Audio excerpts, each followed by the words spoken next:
all power to all you guys in Turkey that are watching and supporting your local team right now. But we are going to get into game. It's Samsung White versus Dark Passage. A very, very tough game for Dark Passage, who, well, lost in a perfect game from Samsung White yesterday. And they're obviously just going to come into this one and say, let's show them what we can do. Right, and yesterday Dark Passage played 2 games. They had EDG, #1 seed from China, of course, and now Samsung White. And they actually managed to hold their own in the laning phase for like the first 10-15 minutes. Were fairly even in CS. There was a lot of action, especially in the bottom lane yesterday against Samsung White here. Nobody died. It took like 16 minutes, I believe, before the first blood. And Samsung White simply just took control of the jungle instead. Yeah, like we said, the longer you can last in this game, the more that you can take away, the more that you can learn from playing Samsung White. I mean, even the teams that did go over to Korea to boot camp didn't all get scrims with Samsung White to be able to play them. They have to test you out, and you have to prove yourself to be able to get multiple games against them.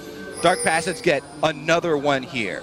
And it's pretty funny actually with the way scrims for Samsung White works, because they will, at least from what we've heard, they will kind of troll in the first game just to see what you're doing once you get the lead and how good you actually are at like closing out the game. And then they kind of test you, and then the next game they just go in there and destroy you. Yeah, when you request scrims with them, they give you exactly 2 to prove yourself.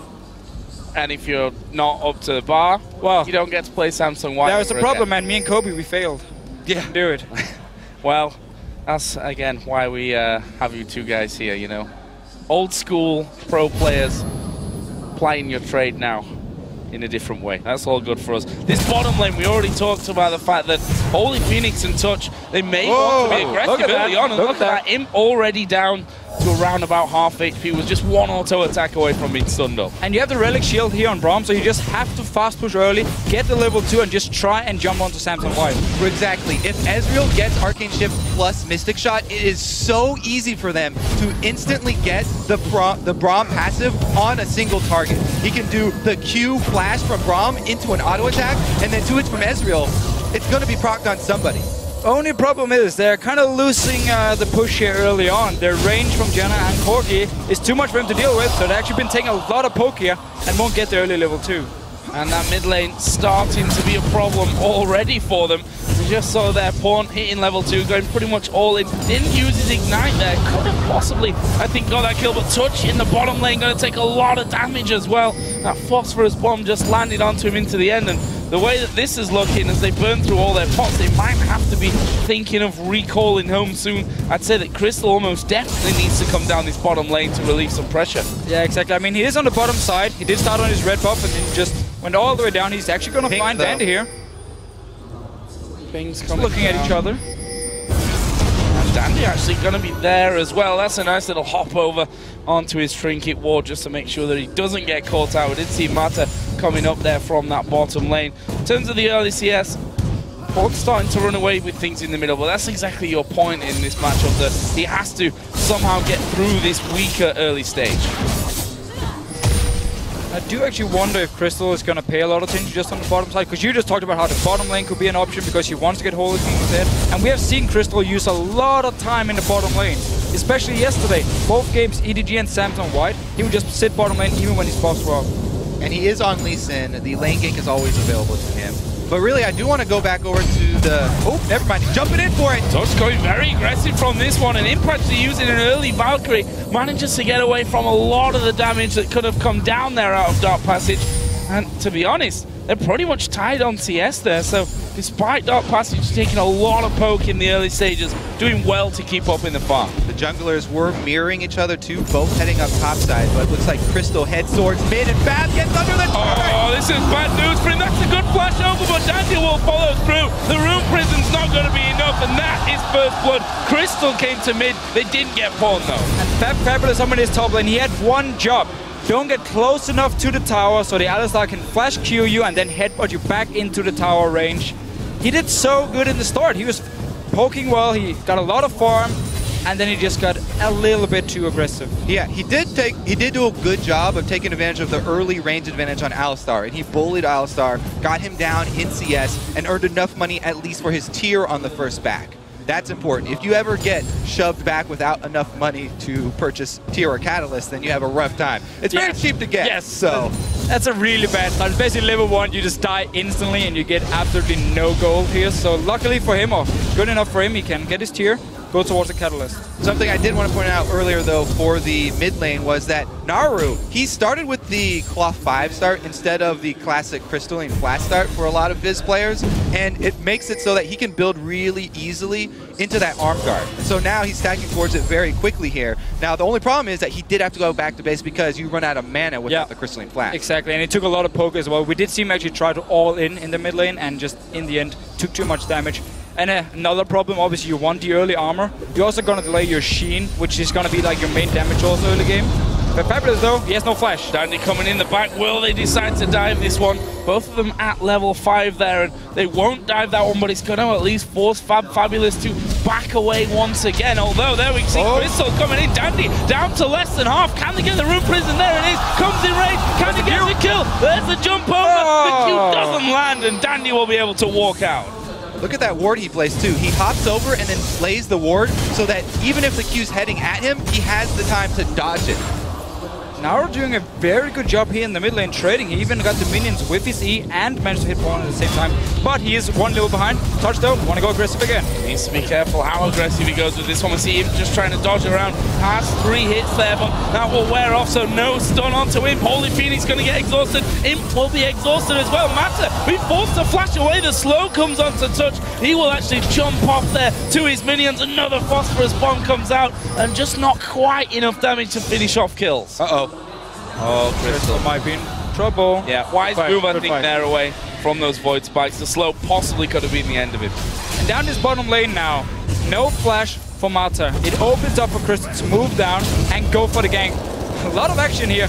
Dark Passage want to fight, same goes to Samson White. Yeah, concentrating down here, this probably should be a point of focus for the junglers, especially with the Braum Ezreal, so much kill potential there, because Janna, as you said, no flash left, and you don't want to go for Corki anyway. He's got the Valkyrie, still has his flash.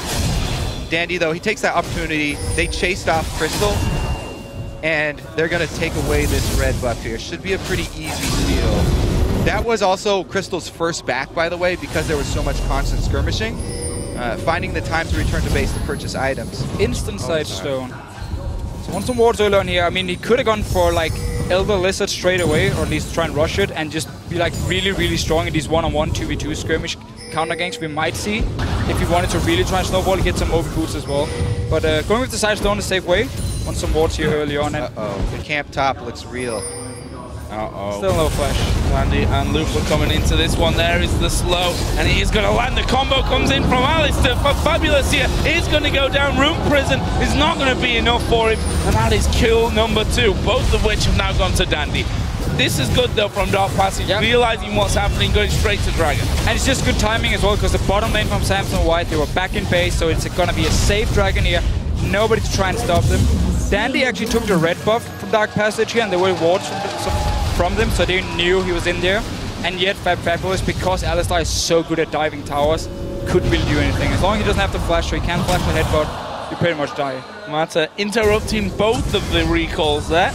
And if you look at the gold, 1,000 difference basically in favor of Samsung White. Obviously coming from the big farm difference that they have.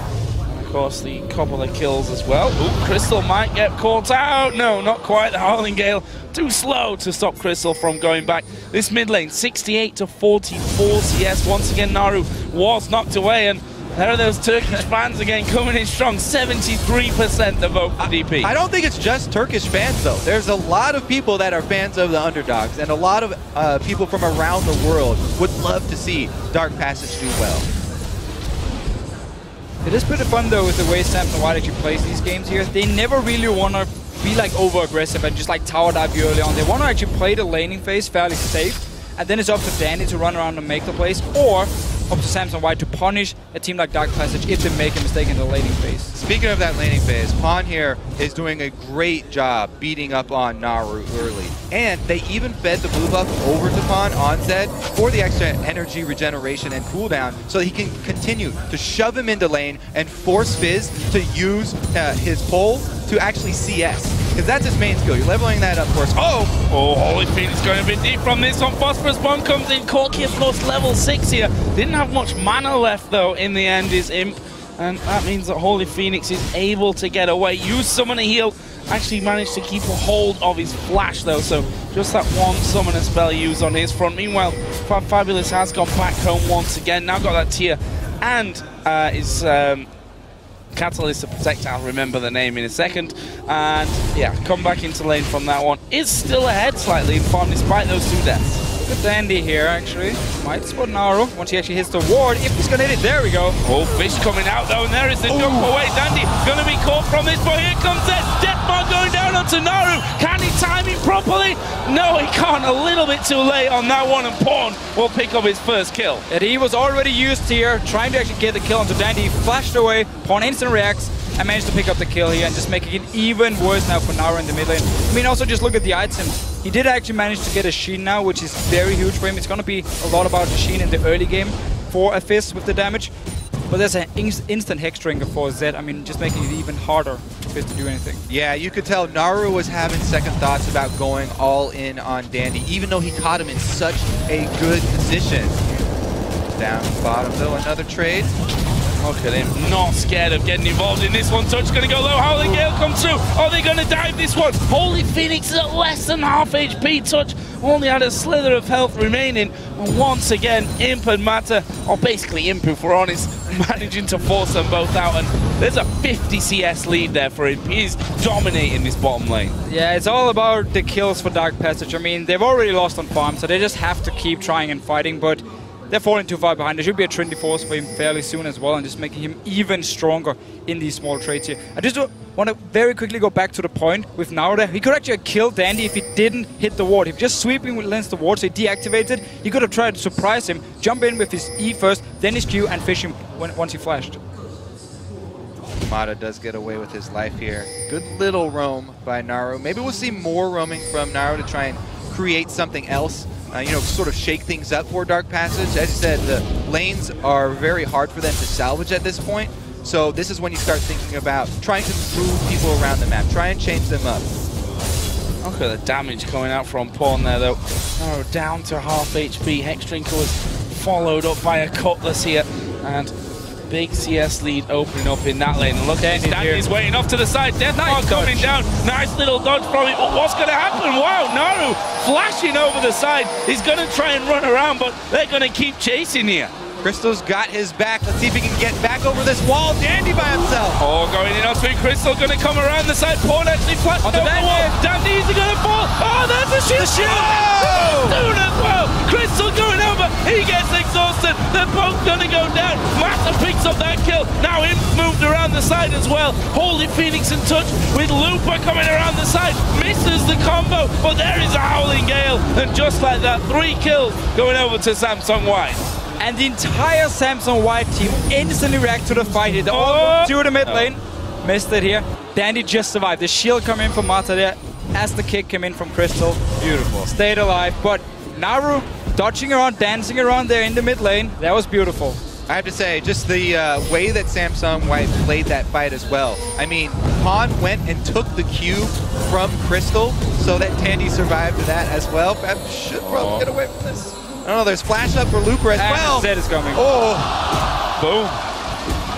Yeah, Sheen in headbutt into auto attack, which of course still in at this stage, making Alistair still so very, very strong. That leaves Samsung White 7-0 on 4,000 gold. Yet to give up a kill or a tower. Looking to replicate that perfect game from yesterday. Well, Dark Passage already got a dragon. So that's true. If we're saying that a perfect game includes no dragons, then yeah. So this is beautiful play by Naru. Pawn wanted to blow his Playful Trickster with the ultimate, but then they didn't expect to flash over the wall. And now he gets into the bush where they already have the ward, waits for Crystal, and they try and collapse on Dandy. It's a good call, but look at Pawn. He flashes over, takes the Q. That saves him once. Then the shield saves him through the kick, and he's able to escape. Mata as well. He saved the exhaust until Crystal flashes over the wall for the chase. And if you're actually looking at the minimap, you could see Fabulous up in the top lane. He wanted to teleport down, but because Alistar was still in the lane and could just interrupt him every single time, He had to run back to his own tower, and by the time he was at the tower, it was too late. The fight was already over. He couldn't teleport down. Looper did instead. Managed to pick up another kill and also get the tower. Poor Looper, that Trinity Force is done, and he goes straight in there onto Fabulous as he's clearing out the ward. Just the headbutt will send him packing back off to that turret. He's going to go home, probably finish up that Rod of Ages here. So that can start itself stacking. And Dark Passage here, of course, took Dragon number 1. They're going to go for it. TP coming down from Fabulous. Can Samsung White stop them? No, I think they can here. Imps coming around the side. There's the Frostless moment to touch. Crystal super low. Ulti comes out and touch, but Pawn in the back here is going to be wreaking havoc. They finally get rid of him. Naru trying his best, but he'll be surrounded by 3 men. Failed to jump over the wall. Dandy will pick that one up, and Imp is still going here from the side. He's got a lot of damage to come from that next Frostless bomb. There is a kill with the auto attack. This is going to be an ace for Samsung White, surely. Holy Phoenix tries to get away, but Dandy chasing with the red buff will finish it off. And Dark Passage, they knew that to just try and go for this Dragon here, but look at the items for Samsung White. You have Trinity Force completed on Corgi, so strong. Of course, the Z pick got a Brutalizer as well. Like every single member from Samsung White had just been back to buy, and even though there was no teleport from Looper, they could win it. Yeah, that was the idea. They want to try and take advantage of their window where they could possibly have a 4 versus 5 and rush down the Dragon, but the 4 members of Samsung too strong. Chase them off, plus they get the Dragon in the end. Touch coming in there. Just trying to disrupt them somewhat, get a bit more vision down there, but all just a little bit too late. Let's watch that one again. So first of all, Dark Passage already taking a lot of damage from the Dragon itself. Im comes in with the Trinity Force, and Pawn is just running around in the middle of the fight. All the attention from Dark Passage onto him, so Imp can just do whatever he wants. Naru said just a little bit too close to the wall, and he tried to jump over. Yeah, Imp with the Trinity Force and the Janus shields right now. They're almost maxed out. This is a huge point for him. You could tell just the damage he was dumping out over there. Dandy does end up cleaning up the last kill as well. So that leaves Samsung White 12-0 opening kills. Over a 10,000 gold lead in place for them now as well. Still, 3 towers have gone down. All of the outer ring is dead here. If you look down some of those items, Zed, Pickaxe, Brutalizer, that Hex Drinker, and the Cutlass from earlier on. Sorcerer Shoes are in there for Imp. Got himself a Vamp Scepter as well, and there's still no Trinity Force on Holy Phoenix. That's how far behind he is currently. If you look over towards Nara as well, got his Arm Guard and the Sheen, so split in between 2 items there. We still have to give credit to Dark Passage. If we go back to like the start of the laning phase, in every single lane, they played aggressive. They tried to go for the fights. Up in the top lane here, Fabulous was controlling Looper. Bottom lane, we saw a lot of action between Touch and Holy Phoenix. Sadly enough, as they didn't get any kills early on, they never really managed to get a lead and just fell further and further behind. Yeah, right now, you know, they've got this ridiculously strong Zed split pushing up there. Nobody can even get to the turret to try and defend. Woo! Flash from Crystal back into the base. Had to use that one, otherwise it would have been curtains for him. That turret is going to go down. I actually mentioned, how do they stop Pawn here, who's 2-0-3, 60 CS ahead of his lane opponent, and they're just going to go straight through onto this one. Got a few minions with them, and there is a flash in from Looper. They're going out towards Fabulous. He gets blown up instantly. Touch there at the front, trying to block out as much damage as he can, but Samsung White have done enough for the inhibitor turret and the inhibitor. 18 minutes and 50 into this one. You're going to be seeing the first inhib of the game going down. Yeah, that one's definitely going down, and they very well could swing. Oh, never mind. He's dead. They might just finish the game here. Yeah, looking maybe for an under 20-minute victory, which, you know, they lost that one Dragon here to stop the perfect game, if you like, but they've not given up a kill, they've not given up a turret, and they're looking to finish this one off here as quickly as they possibly can. We do have Fabulous back in. Crystal will be up in 5 seconds time as well. Oh, big burst. There is Looper diving in. They're going to go straight on top of this one. Touch falling low. There's a dive into the bottom. Oh, can they get him? He survives with the Monsoon. Unstoppable. They finish him off. Holy Phoenix gets the kill there for Dark Passage. The fish didn't connect, but they've kicked Samsung White out of the base. And they managed to defend the base. They didn't actually lose under 20 minutes here. Samsung White, they were pushing up. Greedy play. Wanted to go for some more kills and then try and finish the game. Dark Passage respond. Get a kill onto Dandy. So, big lead here for Samsung White. I think we expected it deep down that this was going to be the case. Dark Passage, though, picking up that kill. Holy Phoenix will be happy about that one. Still, however, not got a Trinity Force. Imp has now added in another BF, so the last Whisper was done after that push by Pawn. Hydra for Dandy as well, so terrifying team that they're up against. I mean, they're pretty far behind. 50,000 gold here. They could... No. I mean, he could try and go for the Baron here, but it would be complete suicide, of course. But for Dark Passage, it's just cool also to see the players after the games. They're actually still fairly happy because they know they are the complete underdogs in these fights here, on these games. They just want to try and learn. Andy actually fighting on his own there. Crystal comes diving in and then back out to the ward. Bit of showmanship here as the Howling Gale comes in. Looper gonna pop his ultimate. He's underneath the turret, but he's a big, beefy Alistair with that ultimate going. The double kill comes down for Pawn. Fabulous is gonna explode, and now they're on towards Touch. Dandy will flash in for that one. We've got him going towards Holy Phoenix. Goes down. The phosphorus bomb is not enough. Dandy's gonna jump there into it. They kill off the game though, and that will be another victory here for Samsung White. Still, though, 2 kills for Holy Phoenix in the very end. And killing Imp and Dandy, it's not too bad. I mean, yeah, that was a valiant effort from Dark Passage. They tried in the early game. We talked about how they had to be aggressive in lane, try and just all in like the first few minutes.